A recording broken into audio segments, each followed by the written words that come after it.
What is going on, YouTubers? Back on the scene, birth of the Airstream renovation. Tonight's been a good night, honestly. I haven't been able to work on the big girl for, it feels like a month, but it certainly hasn't been that long, but it's easily been a couple weeks. Just due to, being a daddy and life and work, things like that, never enough hours in the day. But tonight I was able to spend a little bit of time, and I finally made some, I'm going to call substantial progress. Feels good for me anyway. I got the first front piece of subfloor installed. Got everything fit. I worked on it the last time I was out here and kind of wrestled with it a bit back and forth, being a one-man show, and thankful for the gantries and the chain hoist. That certainly makes things a little bit easier, when you're trying to do this by yourself or with minimal help. Anyway, I was able to get everything kind of lined up, and I've been going back and forth on my actual process. And what I mean by that is, do I want to put the belly pan in first and get that all kind of squared away, and then start insulation and then the subfloor? And then, I'd go back and I'd see things on the forums or some of the YouTube or Facebook pages, where people are saying, put your subfloor in first, and then a lot of those people have rotisseries for their frame, so they'd flip the frame and then do a spray foam on the bottom. Of course, it's upside down, but do a spray foam on the bottom of the subfloor.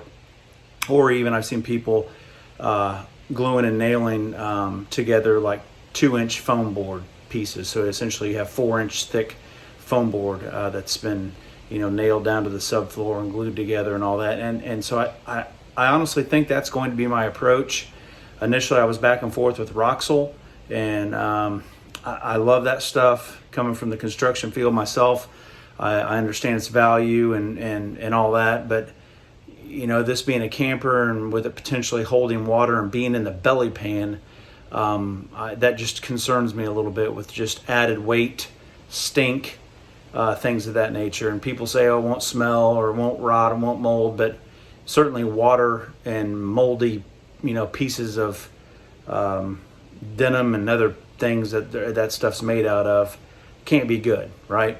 So my thought is, if I can at least put that foam board on the underneath side of the subfloor, and I don't mind working on my back, so unfortunately gravity will be against me, but we'll make it happen and use that foam board.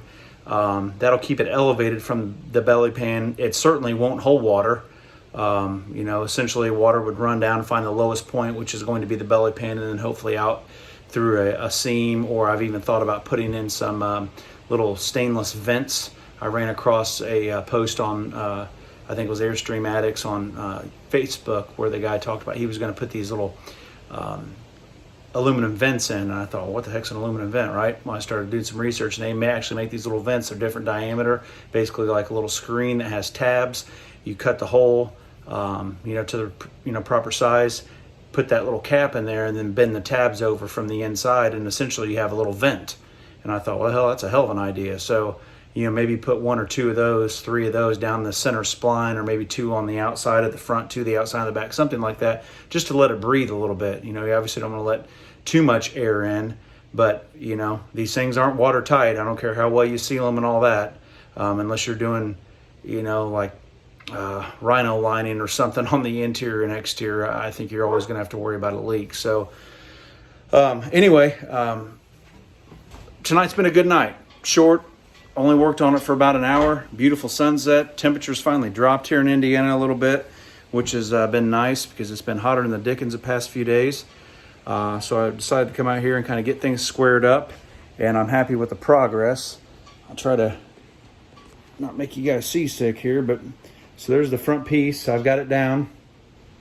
What I did is I just ran 4 screws, actually 5 screws, because I put one in the channel there at the bottom corner on that outrigger, and then 1 on each frame rail. And I just use these self-tappers that are 1 7/16 long, self-tapping screws. And I know, some people are going to say, oh, you got to use the bolts through the outriggers and all that, and I completely agree with that. I'm not going to, the places where I can use that method, I absolutely am going to. But I took several long self-tapping screws out of this thing to begin with, and I'm certain that that wasn't from the factory.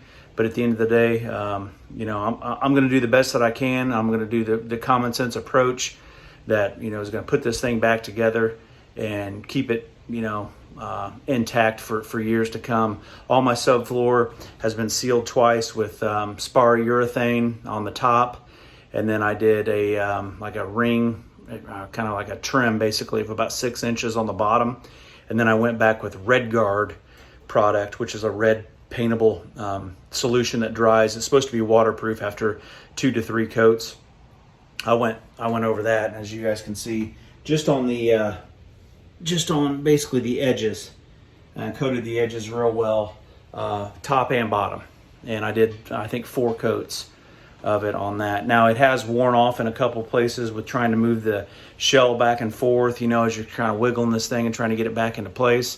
But at the end of the day, it's much more waterproof than it ever was from the factory. I would argue that they probably didn't even put treated plywood in this thing initially. So, you know, we're moving forward with longevity in mind, and getting this thing back together and getting on the road and doing some camping, right? That's the goal. So it's been too long. I'll have owned this Airstream since, well, in this September it'll be 4 years. And I, you know, on one hand, I had never thought it was going to take me this long to restore it. On the other hand, I figured once I started tearing things apart, you know, more problems are going to kind of rear its ugly head, and that's exactly what had happened. It seemed like the further I went, the further I found issues. Did I have to go as far as I did as far as a shell-off restoration? No. You know, I certainly could have cut a few corners, but at the end of the day, you know, I wanted to at least make sure the frame was right, the frame was square, put the new outriggers on. I had to replace 10 of those. You guys that are following along understand that.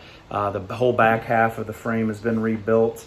Probably the back 5.5 feet has been rebuilt professionally by a professional welder. And so I'm very confident in that. Everything's got Pour 15 on it. And we're rebuilding, and that's a good thing. So I appreciate you guys watching. Feel free to chime in with any questions or concerns, constructive criticism. I can take it. That's fine. And keep on keeping on. Take care now. Adios.